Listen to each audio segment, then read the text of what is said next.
Welcome back to the Film Alchemist Podcast, the show where we take the movies we love, break them apart, to find out what gives them their magic. 80s sex and cocaine magic. End of a trilogy magic. You guys know the deal. October Mega Marathon.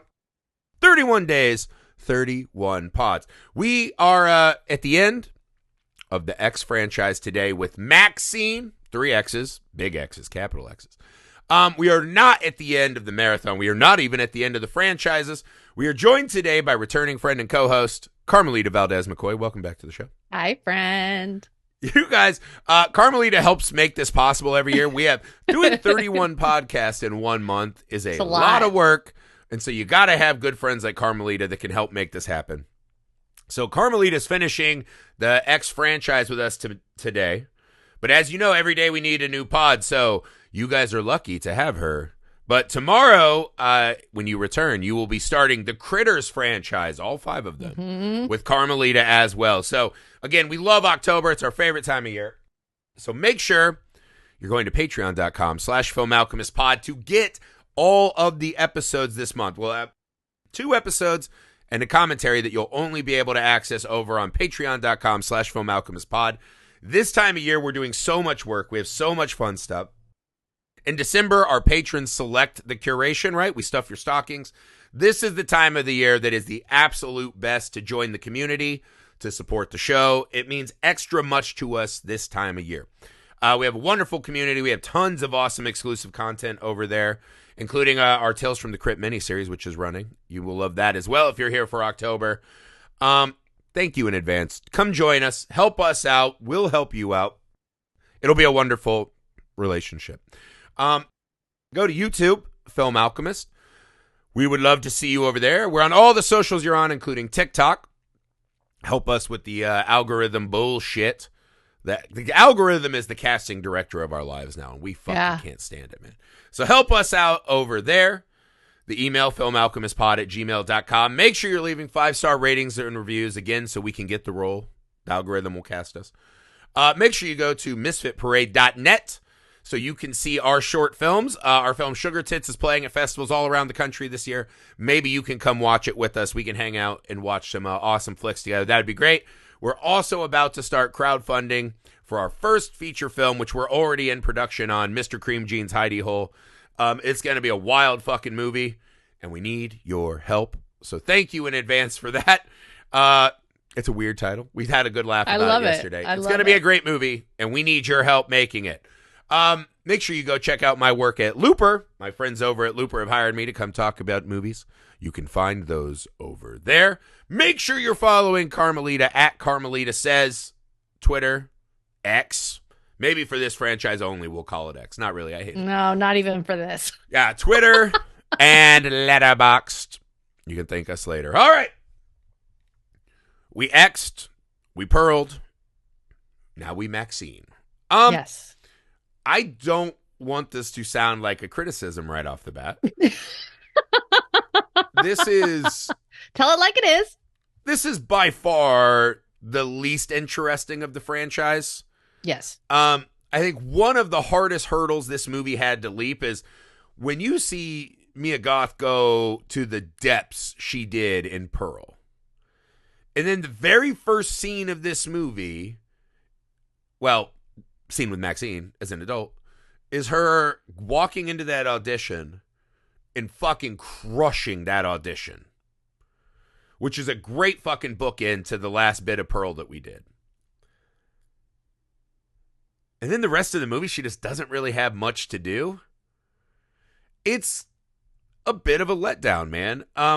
This movie is thematically the least interesting. This movie has kind of the least layers and things to say. It's still a very fun ride. I still enjoy the movie. But here's like a small microcosm. I felt like Jeff Goldblum tapping the camera in Jurassic Park. I'm like, are you planning on having the Night Stalker in the movie where you say Night Stalker 250 times? So many times. It reminded me of Once Upon a Time in Hollywood, where it's like, no one wants, even with Tarantino, no one wants to watch a movie about Italian television, probably. let's say it's a Manson family movie. And then you're watching that long movie and you're just like, where the fuck is the Manson family stuff? And it's a calculate, we got to sell this thing. Maxine did not need the Night Stalker to help sell it. No. And to me, it just became this really fucking annoying extra tidbit that kind of bothered me, man. It's just, this movie's thematically loose and sloppy. It still has all of those things we loved about X, right? It's got great kills, great style, good performances. We get a fucking wonderful Kevin Bacon. We get a wonderful Giancarlo Esposito. Yeah, it's great. It's good, but I just feel like when compared with the other two, this one I think is just kind of a sloppier step down. Yes. But still a great movie. So I'm going to kick it over to you to kind of, what are your opening thoughts on Maxine as our trilogy closer here? I think this movie looks great. Yes, they had the idea that it needed to be bigger and open up, and the LA world does achieve that. Yeah. And you're in LA, city of dreams, some of them broken. Yep. Many That's of them what I used broken. to tell people who came to visit. I was like, all those fucking stars and handprints are glued to the ground with the blood of people who didn't make it. Yes. So I think it looks great. Maxine is a great character. And we get, something like Kevin Bacon, Giancarlo Esposito, all of that is cool. There's some good there's a good kill or two in this. Mm-hmm. I think this movie tried to do too much. That would be my biggest criticism. Yes. And it's kind of slapdash, throw this thing in here, throw this thing in here. That felt very kind of messy. Yeah. And it's very rare I would say this, but I'm going to say this. This shouldn't have been a trilogy. You needed 4 movies. I feel like at this point we're kind of seeing that they were running out of things to do. Maybe. Because my biggest gripe with Maxine, the movie, is, when we got Pearl, which we've discussed, we get to see, how does Pearl end up at that farm? Yeah. Part of that massacre. It's such an absolute departure from X. This one just feels like bigger budget X that achieves less. Yes. And Maxine, it's like there's some cool character arc stuff at the beginning that we see, that Maxine is not, she still believes in herself, but she's been brought down a peg or two. She's a little more realistic. Yes. She's realistic in a way that Pearl never got to. Mm-hmm. It's like Maxine has realized, yeah, I might have this X factor, but they're still not just going to hand it to me. Yeah, because we learned that she's famous in the adult film industry, which I thought was kind of funny because I couldn't tell what the time gap was on this. Because I was like, I thought at the time the only porno she had done is the one they're filming in X, and that never made it to market. So she must have come back and done a bunch of porns between the two movies that have made her somewhat infamous, have some notoriety. And she's not just making adult films. She's also doing the Peep Show, the live shows. So they say she never stops working. Like, she is so doggedly in pursuit of fame and all the money while she can. Again, alluding to that she saw what it looks like at the end when you don't make it. If you don't make it, and she's determined. And we even see the ghost of Pearl kind of chasing her through this movie. Yeah. So she's working at a maniac's pace. All right.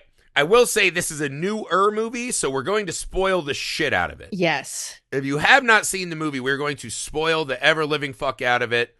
Pause it. Go watch Maxine. You'll probably enjoy it a lot. Come back and talk with us. Spoiler, spoiler, spoiler, spoiler. If you're still here, that's your fault. I do not feel bad. No. I will say this. I figured this movie out from the very first scene. Yeah. When they started with the dad thing and the I will not accept a life I don't deserve, blah, blah, blah. The first time we saw the kind of giallo-handed killer killing Maxine's friends, I knew exactly what was happening. Yeah, it's Daddy. Yeah, it was Daddy. the thing that bothered me, because Kevin Bacon, not Kevin Spacey. That's a different fucking Hollywood monster. No, that's another. Yeah. Kevin Bacon is like, I work for a rich guy, blah, blah, blah. Oh, you get your hands there. I was like, I knew exactly who it was the whole movie, which I think is another thing that made the Night Stalker thing so fucking annoying.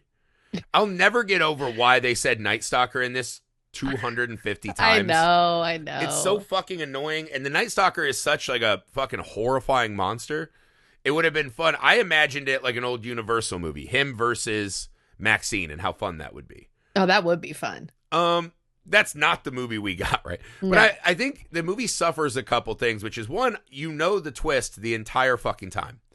You might not know exactly how it pays off. But you know it's her dad. You know it's her dad the whole fucking time. You know it's about this, you know, you've been taken by sin, the life you don't deserve, blah, blah, blah, blah, blah. It doesn't leave a lot to the imagination. In this movie, to your point, it's kind of just Maxine in a neutered performance compared to Pearl, just kind of jumping from Kevin Bacon will send her a, hey, be here, and she goes there. Someone is killed, so she goes to, you know, the crime scene. The cops are like, hey, come here. She's just kind of walking from place to place and not really getting anything. And the performance moment that maybe she gets is when she's with the director, Elizabeth Debicki playing Elizabeth Bender, who is actually my least favorite fucking character in the franchise. Because I know people who do this, like, it's hard to make it in, especially for me. So now I have to be the biggest fucking monster to people ever. That's stupid. Like, that's just like a stupid, childish way to live your life. If you're an asshole to people and a cunt like that on set, that's a you problem, right? If I go up and I'm like, well, you know, it was hard for me to make it, so now I'm going to be a huge cunt to everyone who comes in my vicinity. That's a me problem. That's not a, I have to be tough in this world. Neither here nor there. I fucking hate her guts. Why is she monologuing to Pearl the whole movie about if you want to make it? And Pearl never gets to, like, return fire with her. Yeah. Other than that opening scene, Pearl doesn't have a great moment in this movie. Or, I mean, Maxine. And to me, that is a fucking tragedy. That's a tragedy. It's a tragedy. It's a tragedy. She's just kind of bouncing around like she's a normal final girl. Yeah. Which she is not. Yeah. No, you're getting at part of what it is for me that I feel like doesn't quite work and doesn't quite line up with X, because this is meant to be a continuation just a few years after X, because I think this is set in 85. Yes. Is that, you know, Pearl saw in Maxine herself, and X shows us all these ways that these two women at these different points in their life are parallel, similar. Maxine in the first movie, you know, she reaches for a gun in the glove box. She will be aggressive. She is aggressive, even if she's not violent. Well, what they're telling us is that Maxine rose to meet the moment. Yes. That she normally would not be this murderer. She's a normal girl who just had to kill this old lady by running her head over to survive. Right. That's the only person we see Maxine kill, is a murderous piece of shit. Yes. But there's like, they showed us there was all these parallels between these two women. Well, okay, so the parallels, I think, is where it is, because once you see Pearl, that inherently puts more of a murderous stank on Maxine, it feels like. Yes. So we're waiting for Maxine to be Pearl, and at the end, I was like, maybe in the faintest way. I mean, but not really. She gets her second kill, but it's a kind of justified kill. I think going back to Maxine as this normal, good-hearted call girl is uninteresting. Like, what if Maxine was actually like, I got to clear the tables of competition? Does that make the movie more interesting? It might make the movie more interesting. If she's like actually mentally losing it, trying to like achieve this dream more than just, oh God, that one justifiable mistake is coming back to haunt me. That's crazy. Like, are we supposed to assume in any world that like that whole murder scene would be pinned on her? I guess if you're like the moral Puritans are running everything. The movie Maybe? the movie in the movie is called Yes. The Puritans, so maybe they're trying to hint at that. Maybe.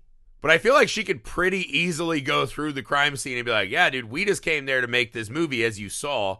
Why would we interrupt our movie that's going to make us all famous to go fight these old people? Well, and it feels like a pretty easy defense. The fact that she ran from the crime scene, from the massacre at the farm. Mm-hmm. And we don't like to do Lights this. Lights a cig. She's not really like scared. I don't like to do this. Like, this is what the movie should have done, because I'm not the filmmaker. Yeah. That this isn't, you tell the story you want to tell. But I feel like some of the past stuff that comes into play in Maxine, like the father, but we don't know a lot. There's a lot of shorthand here. Puritanical, evangelical preacher father. She ran away from him. But is there more to that? Like, there could be more to that to make that more interesting. Why? What did he do to her that made her run? Like, is she broken? There could be more. Always this, yeah. Could there be more of a reason why she left the massacre and did not stick around for the cops? I was waiting for this one to sell home that the X factor is her, I will do anything. Yes. We see her punch the shit out of Kevin Bacon. You're like, all right, everyone would do that, right? Like, I think this is the problem is she stomps a guy's balls to mush. That was great, right? He's trying to like rape her in an alley. Yeah. And her smashing the balls is probably, sadly, the best scene in the movie.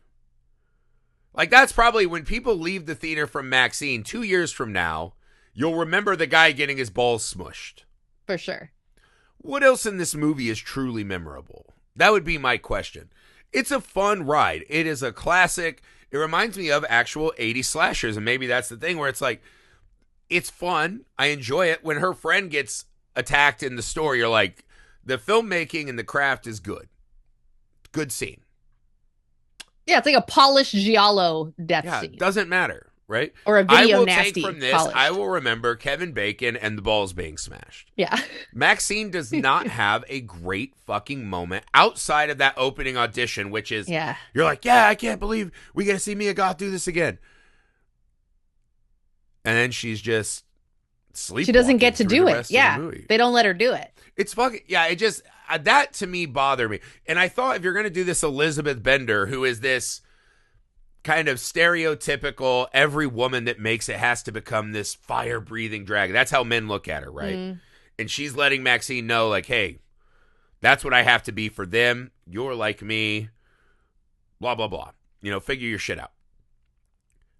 That relationship doesn't equate into anything by the end of the film, right? We don't really get enough of the Puritan to make it fun, right? Yeah, her and Kevin Bacon have some scenes, but they don't, like, she's never a worthy adversary for any of these other characters that we're playing with. And that's, I think, to your point, there's just too much. Like, even the detectives. I fucking love, what's his name? Bobby Cannavale? Mm-hmm. Whatever, I can't remember his name off the top of my head. Yeah. Who plays the other detective, right? I love that guy. Great fucking actor, right? Wonderful performance. Cannavale. It does nothing. And you're like, why do we have, so we set up this, kind of giant guy with his murder dogs, and Giancarlo Esposito's like Teddy Knight, her, manager, lawyer, whatever. Why aren't they the ones raiding the house with her at the end of the movie instead of the detectives? Right. Yeah. Like, there's too many characters and none of them bring anything out of Pearl, right? Like her and Kevin Bacon, you're like, make that the movie. Her and the director, make that the movie. Yeah. Right? Her and her friends fighting and trying to survive the Night Stalker. Make that, or her battling her dad. Cool.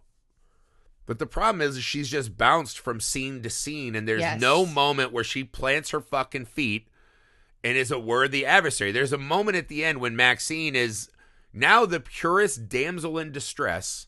Yeah. She knows who's fucking doing this. She goes into her dad's house unprepared and is shocked after what we've seen her go through. And now she's the church mouse and she's getting tied up.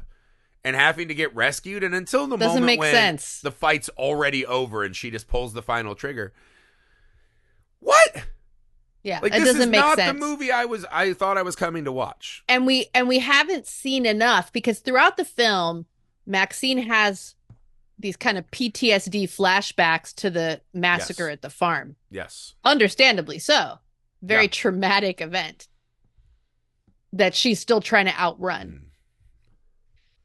But again, like, we get very little about what her life was like before, with her family, with their church, I think with her that's dad. the problem, man. It's missing the because idea that she backs up over Pearl's head yeah, instead of runs, that's letting us know there is a hard extra level in there somewhere. yes. Most of us would just fucking run in fear and terror, screaming, crying. She's not doing that. She backs over her fucking head, does a one-liner, lights a cigarette. This ain't her first rodeo. Mm-hmm. And then Pearl. And it's hard to see Maxine come back as a normal, I'm scared. Oh, man, the Night Stalker, someone in black gloves is getting my friends. I'm worried. I'm scared. That doesn't It doesn't that track. doesn't fit with the other two movies we've watched. And they never get to a point by the end of the movie where it's like, because again, this one feels the most, while it shouldn't, right? This is the one that's directly attached to X. Yes. This one to me felt the most disconnected. Like, X and Pearl feel like a great two-hander. Yeah. This one feels just like a victory lap. Like, we made some great fucking movies, and now they're going to let us do sleazy neon LA Giallo. Which, hey, make the movie you want to make. You earned a victory lap. Yeah. And by the way, even all these things I'm saying, this is a really fucking fun movie. It's not the finale I was hoping for. No. No. But it's not. Kevin Bacon, you kind of hinted at it. Kevin Bacon is great. I love his little Southern accent, all his little affectations. I love So that good. he's and when you watch an old giallo, you know, you have those characters that are kind of played up to look the stereotype. He reminded me of the detective in The Stuff, weirdly. Sure, yeah. He's kind of this fast-talking Southern charm guy. And he's kind of dirty. He's kind of sleazy. Yeah. It's like the guy who can go and look for people because he's exactly the kind of guy that would be stalking people, you know? Yeah. He's also like driving an old man in black gloves to murder sites. Yeah. And like, that's okay with him. It's a great character. Kevin Bacon is so fucking fun in this movie. He has a wonderful death, right? When he gets squished and all the blood fucking pours out of the car. Yeah. What a great addition. And again, it's one of those, like, you just kind of forget that Kevin Bacon rules. It was great to see him pop up.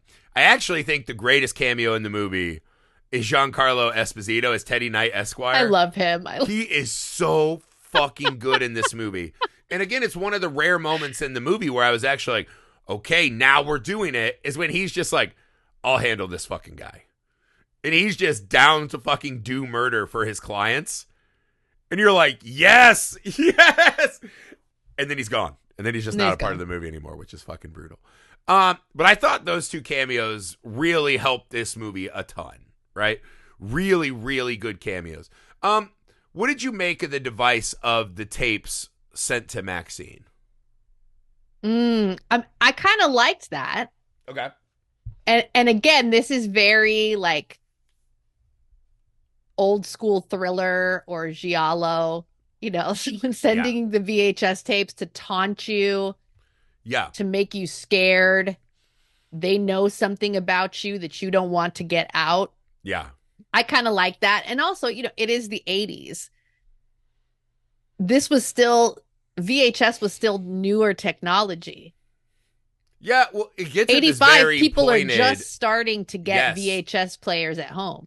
Yeah, it gets to this kind of pointed attack on, well, now people get to watch what they really want to watch in the safety of their own homes. Yeah. And what if that's crimes and murders and pornography? Like, there is something kind of nice about the use of that image. My family got their first we got our first VCR in 84. I remember the first time we had to rent a VCR from the video store with the tapes to try to watch stuff. Yeah, that was really like this was new technology, so that would be. You look back at it now, it's like so archaic, and everyone's like, the picture sucks. At the time, it fucking blew our minds. No, it was amazing. We could watch any movie we want without commercial interruption on TV. At home. Make your Jiffy Pop. You make your Jiffy Pop, and you sit in front of the TV. Well, we would never. We're an Orville Redenbacher family. Oh, were you? Okay. I don't know if any of you are still in the popcorn wars, but some of us have never let it go. No. But, yeah, man, that was a cool month. All right, so walk me through. We got to talk about this ending, right? Mm-hmm. Her father is running what on the surface feels like a church. They clearly have a cable access channel that a lot of people in the South have watched. And there were a lot of these in the 80s. Yeah, and this guy would be, by proxy, low-key famous. Yes. Mia Goth could have been low-key famous had she stayed in the family business. That's the other thing that fucking bothers me. If she just wanted fame, she was on the road to that. Right. Like, you probably would get more famous doing that than whatever the fuck she's trying to do, right? Horror movies and porn in the 80s. You would have a way better chance of being a famous televangelist if you're as talented as she is than what she's doing. That's why I was like, I need more of that. Show her, not this other fucking horseshit. Yeah. It feels like at the end, though, it's actually like this church. Were they Satanist, or did they just adopt the garb of Satanist? I don't know. Because they're going to sacrifice her as an Old Testament offering to the Lord. It's weird. She's like the lamb who was led astray and now harbors a demon. It's weird because he's an evangelical Christian is what we're led to believe. Yes. In X, in the footage we see in X, those revival evangelical Christian churches. Yes. These are the kind of people that handle snakes and speak in tongues, right? Yes. Mm-hmm. When we get to the finale here in Maxine, he's wearing a cassock like a Catholic priest. Yeah, he's got a mansion with the fucking ski lift in the hills. They all have black robes. It's bizarre. Well, it's weird. The other thing that is omnipresent in the movie, right? The 80s had the satanic panic, right? Oh, People were very fucking afraid that everything was linked to Satanism, right? Again, if you're going to put that in your movie, give me more of that, right? And like, we this don't, movie we don't needed need to pick a lane. Because it's been done so many times. Well, I'm saying that's the kind of movie they wanted to homage, right? Is a giallo with a Satanist flair at the end. Okay, clear out the Night Stalker, clear out the fucking other stuff, and let's fucking make that movie, right? Yeah. Again, we're kind of slow playing it, right? Because again, I think some of that stuff is some of the best in the movie. Like when they find the dead hookers. Yes. And they're like fucking branded horrifyingly on their bodies and their cheeks. There's like a real like, okay, now Maxine knows like there are real fucking serious stakes to this. And the movie kind of hints at when does she know that it's her dad? And that maybe the church had been doing a lot of this shit, right? And that might have been part of the break. There's this weird trying to make her like sympathetic, I think, in the movie, which is kind of bizarre. That I think Pearl inherently ruins, even though Pearl is not the same character. It's a weird like dynamic this trilogy suffers. Yeah. But when does she, maybe this has always been the case and she knew that and that's why she ran? Maybe. Again, this gets to the point. If you're doing like 6 kind of unconnected storylines, it's just going to be hard to have any of them be rewarding or fulfilling. Yeah, to be fully fleshed out. Yeah, it feels like there's something there that just we didn't get enough of. Yeah. I like as Maxine, I love how when she has her first interactions with the cops and they're trying to get her to care, help us find out who killed your friend, you know, and she stonewalls them. Yeah. She's not talking to the cops. She is not, nothing they're going to say is going to make her cooperate. Yeah. And I love how as it's not just the one friend, oh, it's this other person you know. Oh, it's your best friend in LA. Yeah. Like, and she slowly comes to realize by the time her buddy that works at the video store is murdered. Like, love that guy. Yeah, he's great. And when his body is discovered and she sees him being wheeled out, and her reaction, like, holy shit, this is She about has me. to know it's him. This is about me. She has to know it's her dad. This isn't the Night Stalker. This is about me. Yeah. Early in the movie, Yeah. when she sees the satanic brands, I think she's like, oh, dad's been doing that shit for a while. I think she knows, right?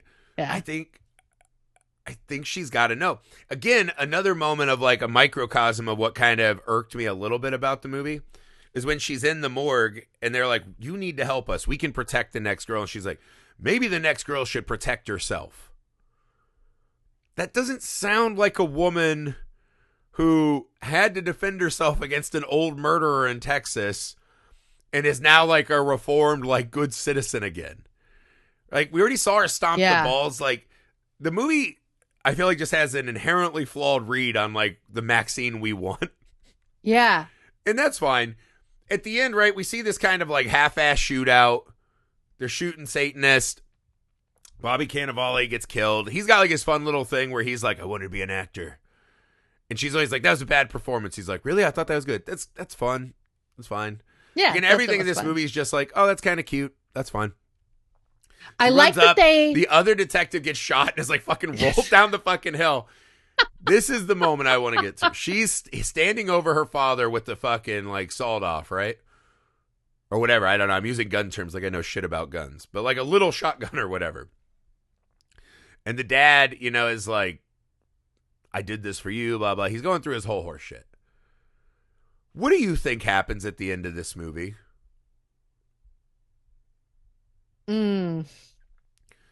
Because what the movie, I mean, I guess it's not even really like that. Why do you think we run through her vision of what could have been after killing her dad? I don't know. I don't really know. And that was one of those, it was like, oh, this is feeling really rushed. What the hell just happened? Yeah. And then it's like, oh, okay, that was in her head, and then we come back. I don't know. It's a little confusing. Yeah, because to me, you definitely have. We go through this kind of. She shoots her dad while the fucking, you know, LAPD, whatever. You know, I will not accept a life I don't deserve. We see that now she's famous. She's on talk shows. She's on red carpets. All of these things she always wanted to be. I want to be a fucking star. She's now in this like Puritan thing. She's got all of this stuff going for her.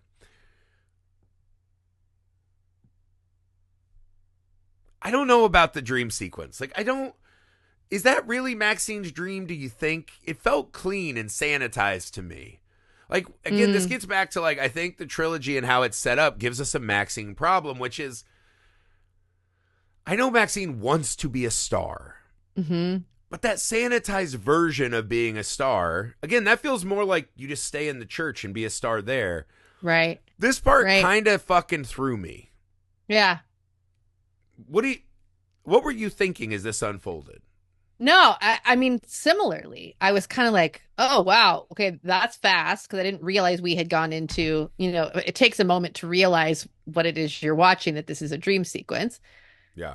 And yeah, it felt like very clean cut,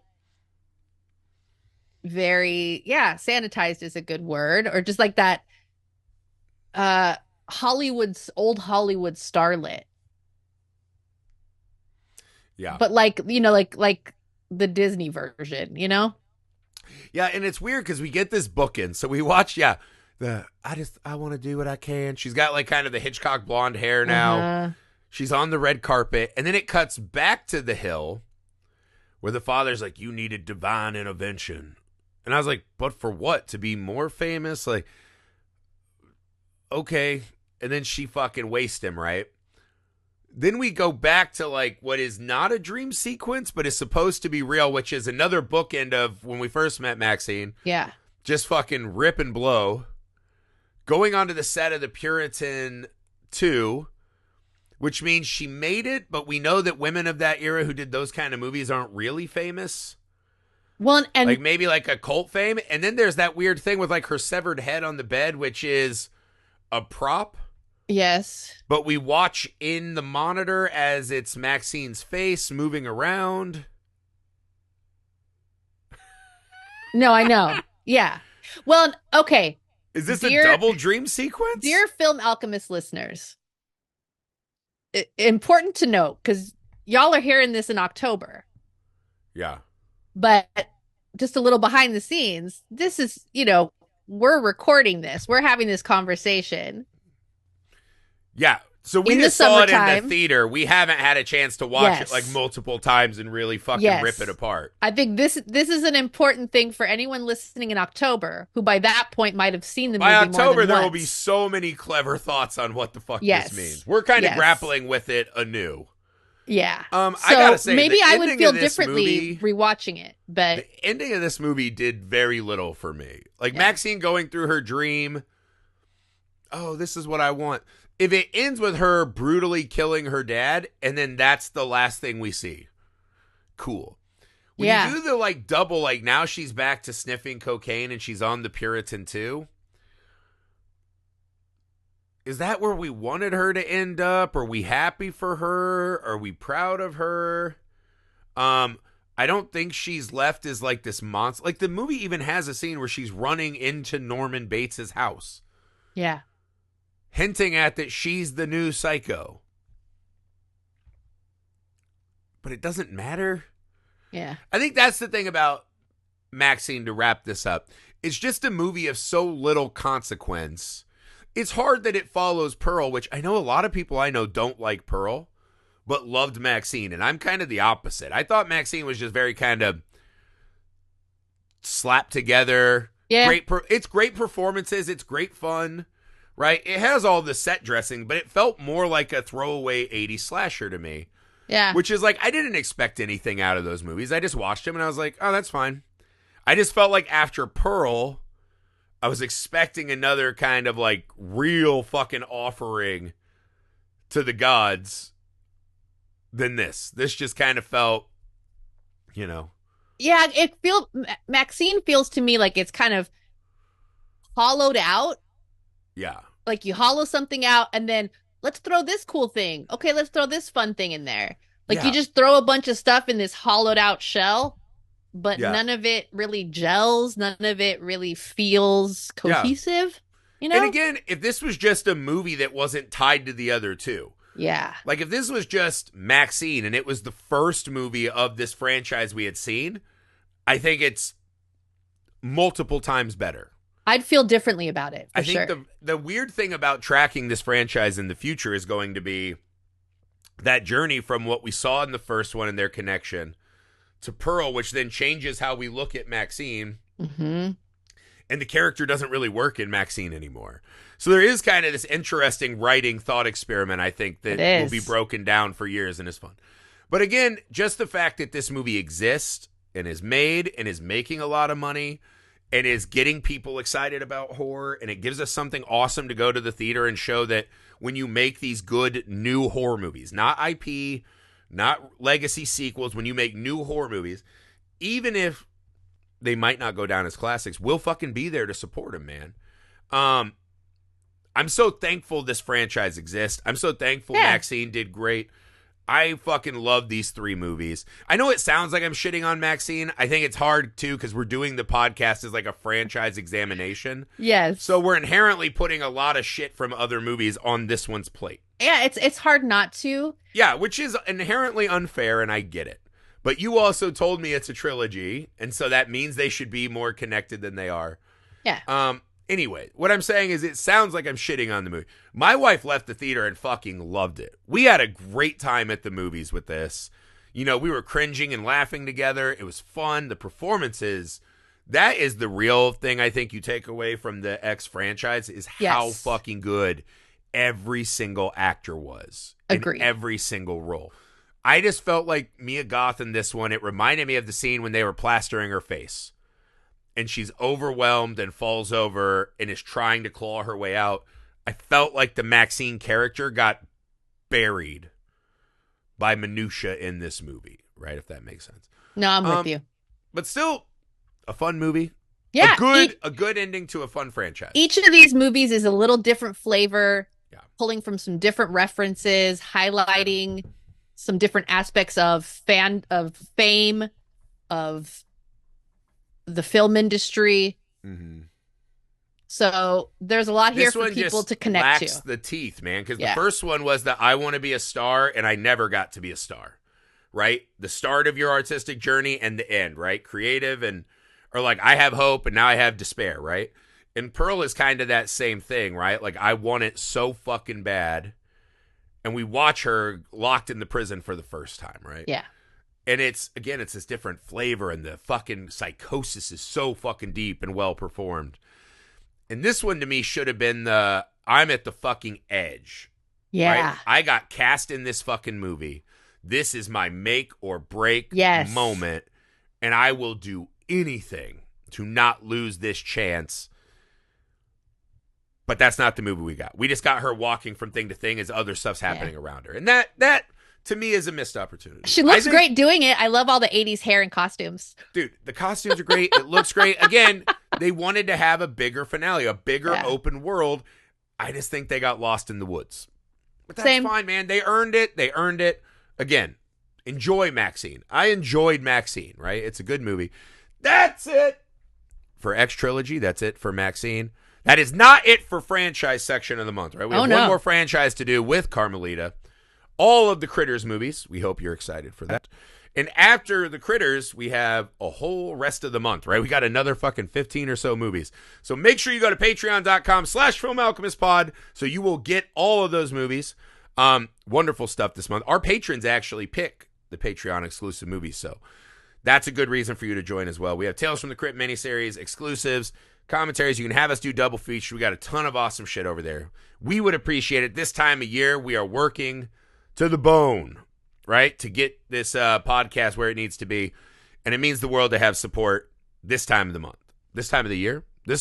My brain is mush. We're doing so much. My brain is mush. Make sure you go to YouTube, Film Alchemist, subscribe over there. Make sure you follow us on all the socials, including TikTok. We would appreciate that very greatly. Make sure you're leaving 5-star ratings and reviews everywhere. The email for the pod, filmalchemistpod@gmail.com. Make sure you're going to misfitparade.net so you can maybe come watch movies I'm making with me wherever we're at, and you can help us make Mr. Cream Jeans Hidey Hole. That would be wonderful. Also, make sure you're checking out the video work I do for Looper, talking about movies over there with the wonderful people of Looper. And make sure you check out Carmelita on Twitter, /X, ew, and Letterboxd @Carmelita Says. That's me. All right, thank you so much, Carmelita. Another wonderful franchise under our belts. Thank you, friend. Yeah, tomorrow we survive the Krite invasion.